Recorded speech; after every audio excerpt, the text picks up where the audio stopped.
Good evening. It's Sunday, July 19th, 7:58 p.m. And World Omnibus has reset it. And we're going to talk about the latest news and latest numbers. And I do want to point out a few things about World Omnibus because there's a lot more inconsistencies going on now than before. So total cases today, USA number 1 with 65,000, India number 2 with 40,000, might be a record. Brazil number 3 with 24,000, South Africa fourth 13,000. In terms of deaths, Brazil number 1 at 716, India 2 675, Mexico third 578, USA fourth 412. Now if we look at total deaths, we see that countries are still not reporting. There's days where they just don't report, it's just gaps. We don't know what's going on. They just took a day off, so it seems. Let's take a look at them. France didn't report today, but if we look at those lines going down. People are resurrecting in France. So today's the 19th. They last reported on the 17th with 836 cases, 14 deaths. On the 16th, 500 cases, 18 deaths. July 15th, 416 new cases and 20 deaths. They then report July 14. They replied July 13 with 288 new cases, 18 new deaths. They then report the 12 or 11th, and then July 10. So France is very sneaky in the way they're reporting. And I do want to look at two or three, at least one or two others, because the way they report is just so sneaky. People think that they've already beaten the virus when they're still having outbreaks. And the other one I want to look at is, in particular, is Spain, because no one really seems to be noticing. Well, I mean, it's on the news now that they're freaking out, but people don't really understand, because when people go to Worldometers, Spain's just not reporting. So we look at Spain. Minor resurrections going on in Spain. That's a lie. That graph is a lie. So, this is July. They last reported July 17th with 1,400 new cases and 4 new deaths. That's big considering how they've been covering up the past couple of weeks. They reported on July 16th with over 1,000 cases, 3 deaths. So on the 15th, 804 deaths. On the 14th, 666, 3 deaths. 13th, it goes on and on. They skipped 2 days, July 10, 800. So Spain is heading back towards where they were in the beginning, and they're trying really hard to cover it up. And in Sweden is also doing this. I saw Cameroon, Denmark. So it's just a lot of strange things going on in Worldometers. We know that the CDC is now getting intercepted, and the Washington is not receiving the SARS-2 numbers. And right away, there's reports that there's data missing, coincidentally. As soon as information changes from the CDC to Washington, it's all a cover-up. And conveniently, they're doing it right as the July numbers are kicking in. Because again, Worldometers is backtracked. This backlogs dating back weeks.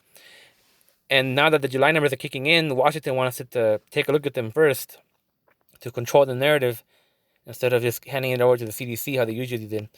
If we look at America through states for today, number 1 was Florida with 12,000, just hitting high records every day. 12,478 people. Each one which has absolutely no idea if they're going to die or not. Just a game of Russian roulette. And who knows how many chambers how many bullets could be in these chambers, or how many spots are in the chambers. Just nobody knows. Nobody knows why. Nobody knows for sure the mortality rate, and we won't know until the end.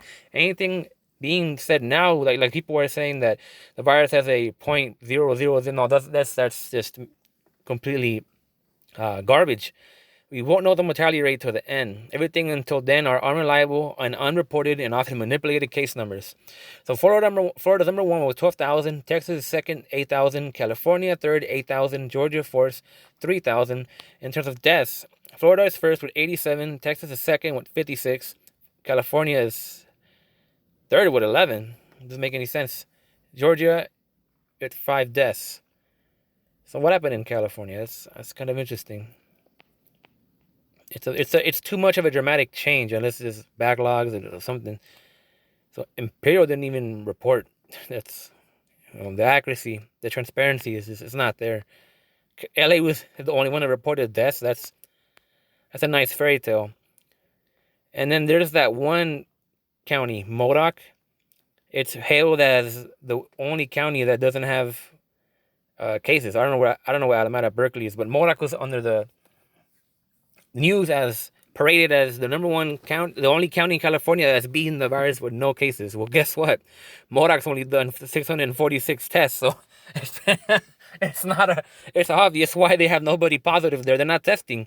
You don't test, you don't have cases. And if we look at the other area, people don't really go to look at it. We got more veterans, 253, more veterans, 7 more deaths. Military did not report. Federal prisons plus 45. These are severely underrated. Severely underrated. Just based on the articles that I find, I can just tell you the number. This is completely inaccurate. Now, so Barometers is just, you have to really look at it like a hawk, I guess, because there's just a lot of tomfoolery going around. So let's look at the latest news. Oh, that's the longest I've ever taken to go over. It's just a lot happening. California, a majority of SARS-2 cases in San Bernardino County are from private gatherings, according to county data released Friday. Now, if I could just chip in here, a lot of people are expecting the protest numbers. But if you remember, in New York, just to give you an example, contact tracers were trying to not trace people who had been to protests by not asking them if they've been to protests when they had. So contact tracing, when it comes to protests, is a complete disaster. So that could be partly why we're not seeing the explosion that people are kind of expecting. But in reality, though, like I said, the majority of SARS-2 cases in San Bernardino County are from private gatherings, according to county data released Friday. Over the last 28 days, 71% of those infected with the virus attended a family gathering in the last 14 days. A total of 228 people out of 319 interviewed by contact tracers indicated that they attended a gathering. In comparison, 3% of those infected said they had attended a religious service, while another 3% indicated they had attended a protest in the last 14 days. 69 of 99 Nevada offenders housed at Arizona Detention Center test positive for SARS-2. CoreCivic has come under hot water in recent days as more than 700 cases of SARS-2 and 2 deaths have been reported at its facilities. Now, this facility, this CoreCivic, I think, is currently reporting 13 cases, but after journalistic inquiries and investigations, they actually have 700, possibly a lot more. I think that's already considered an outdated number. Just cover-ups everywhere, mass cover-ups everywhere. Potential SARS-2 vaccine entered a final stage, clinical trials in the UAE to test the effectiveness in 5,000 volunteers. The vaccine is developed by Chinese state-owned manufacturer Sinopharm in Abu Dhabi, and 15,000 people could eventually be involved. It is one type of vaccine designed to protect people against the disease. It uses a killed version of SARS-2. The downside is inactivated vaccines do not generally provide protection that is as strong as live attenuated vaccines, which use a weakened form of the virus. Because inactivated vaccines are less like the natural infections they are designed to prevent, several doses can be required to provide ongoing protection. So when it comes to vaccines, you also got to look at antibodies. Vaccines need working antibodies. And with all the reports that antibodies are fading and lasting only a couple of months, makes your vaccine useless. Australia, restaurant among 18 new cases in NSW. One restaurant. Probably had an AC in it too. A Kentucky couple is under house arrest after one of them tested positive for SARS-2 and refused to sign self-quarantine papers. What's your own fault, really? A Nothing Burger mayor in Paraguay catches SARS-2 shortly after telling the people of Ciudad del Este he doesn't believe in it. Now, the delusion is just of mayors and governors, and then them catching it. It's just like poetic justice. 200,000 are stranded on ships, many for months, from infections and border closures. Not very many people are talking about all the cruisers and workers just stuck at sea. It's a horrible situation. But I mean, but for many of these people, it's like, why are you going on a cruise during a pandemic? That's ridiculous. That's like holding an open house in a burning house. Study: SARS-2 spike protein hijacks VEGF-A neuropilin-1 receptor, signaling to induce analgesia. It can block the feeling of pain, which could explain why asymptomatics showing organ damage in CT scans feel normal. If they can't feel the pain, they will think nothing is wrong and super spread the virus without knowing it. This could also mean that already stressed hospitals are missing a tsunami of patients that can't feel pain. This is a fresh study that just came out, and what we're getting from it is that many of the asymptomatics are actually not symptomatic. So here's a virus that's so sneaky that it tricks you as a pain reliever so that you can go out and infect people. It's a very, very sneaky virus. So it's a ongoing peer review. After that, we'll probably be hearing more about this. Hopefully, it won't take months like other peer review papers. Frustrated by lack of testing, Bay Area man flies to Idaho for a test after waiting for 2 weeks for appointments and results. I remember in the beginning when Mike Pence was just gloating about tests when the testing in the U.S. is so pathetic. What a delusional man. Researchers for the first time discovered a hybrid fungus involved in lung infections and are investigating the role of fungi in SARS-2. Several patients died due to affection of Aspergillus, a species of fungus. Researchers are assembling the samples of fungi present in the lungs of SARS-2 patients. Aspergillus, a species of fungus previously found only in soil or plants, has been found for the first time in a hospital environment. The group sequenced its genome and discovered that it is actually a hybrid and is up to 3 times more drug-resistant than its other 2 species. 6 out of 10 samples contain a fungus that had never been found to infect people. This is also, I mean, obviously this is brand new news, but we're like this. I'm expecting more on this later. It's just barely coming out, showing you just how this virus is just. It's like a man. This virus is like a man wearing a trench coat, and in the trench coat he just has all this gear hung up on his coat, like machine guns and grenades and watches and drugs and all these kind of things. Like this is just the arsenal behind this virus is just huge and still very, very misunderstood. We're always finding out new things. We need to close down Florida. Reports more than 10,000 SARS-2 cases for 5th day. Residents here are terrified, and I'm terrified. This week, it's terrible. We have community spread, meaning the virus is out of control. In my district, it's low-income Hispanics and African Americans who are forced to go back to work for economic reasons and because their employers demanded they go back to work. People in her district live in multi-generational households, so infected often pass it on to their older family members. The median age of infected has dropped to 40 from 70. Spain urges nearly 100,000 people to stay home in the Catalonia region as SARS-2 cases rise. And then we'll see down here, Spain. Sun seekers crowd Barcelona beaches, defying SARS-2 stay-at-home advice. So that's why we're seeing cases explode in Spain. He entered pretending like nothing's going on. UK, anti-mask activists protest against order to anti-mask activists protest against order to wear face coverings. Just some foolery going on. India, some people think coronavirus can be eradicated by building a temple. There's no, so it's supposed to say a temple. 15 LA County children sickened by coronavirus-related inflammatory syndrome.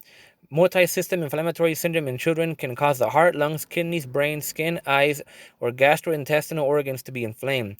Symptoms include fever, pain in abdomen, vomiting, diarrhea, neck pain, rash, bloodshot eyes, and exhaustion. Brazil health workers may have spread SARS-2 to indigenous people.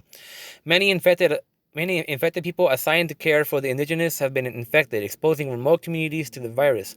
Health workers say they have been plagued by insufficient testing and protective gear. Many people grabbed some clothes, a hammock, and ran into the forest to hide, but it was too late. Everyone was already infected. Washington. SARS-2 testing at D.C.-run sites will be closed Monday due to high temperatures, city officials said. Yeah, that's just ridiculous. They're just trying to lower the numbers. SARS-2 outbreak detected at UK test and trace call center. Yeah, so nothing is safe. Not even the test and trace call center is safe. They're having their own outbreaks. Nigerian Foreign Minister Onyema tests positive for SARS-2. Trump bids to stop billions in track and trace funds as virus cases spike. California Bishop, 2 daughters die after SARS-2 complications, wife in ICU. After the virus made its way to 17 immediate and extended family members in Jimenez's family, and many had to be hospitalized. Family believes someone had lunch with an asymptomatic person who brought the virus home. Texas, SARS-2 claims mother, father, and brother in Fort Bend family. Rodriguez learned that he had SARS thinking it was just stomach problems, and the disease tore through their family, claiming the lives of Rodriguez Jr.'s father, his mother, Porfiria, 87, and his younger brother, Rudy, 55, in less than 2 weeks. I just kept thinking it was all like a bad dream, a nightmare. California. Currently, there are 2,216 people hospitalized for complications stemming from SARS-2. More patients reported than any other day during the pandemic, health officials say. Right now, young adults are being hospitalized at a rate not seen before. California, once again, quote, I was naive to think this couldn't touch my family, end quote. Pacific Islanders hit hard by SARS-2. Coughing and running a fever, Ely holed up inside the bedroom of her Long Beach home for weeks, but breathing grew increasingly difficult. Ely, 46, said, you couldn't even lie down because it felt like a heaviness on your chest. On April 5th, she tested positive for SARS-2. Oh, fireworks. The next day, her 22-year-old son, Taylor, was hospitalized. A few days later, her husband was too. In a matter of days, 3 of her 5 members of the household were put in an intensive care unit. Lena had it worse and spent 4 days on a ventilator. I wouldn't wish it upon my worst enemy, she said. Just as simple as a thing as to breathe. I don't take it for granted anymore. If we're not careful, we're going to kill off a whole generation of our people. So another very eventful day of bad news. There's a lot of reinfections going on, a lot of news of reinfections, a lot of doubt casting on vaccines, a lot of hope being lost for vaccines. It's getting intense, but we gotta say like it is. We gotta look at reality, not the way you want to look at it. And thanks for watching.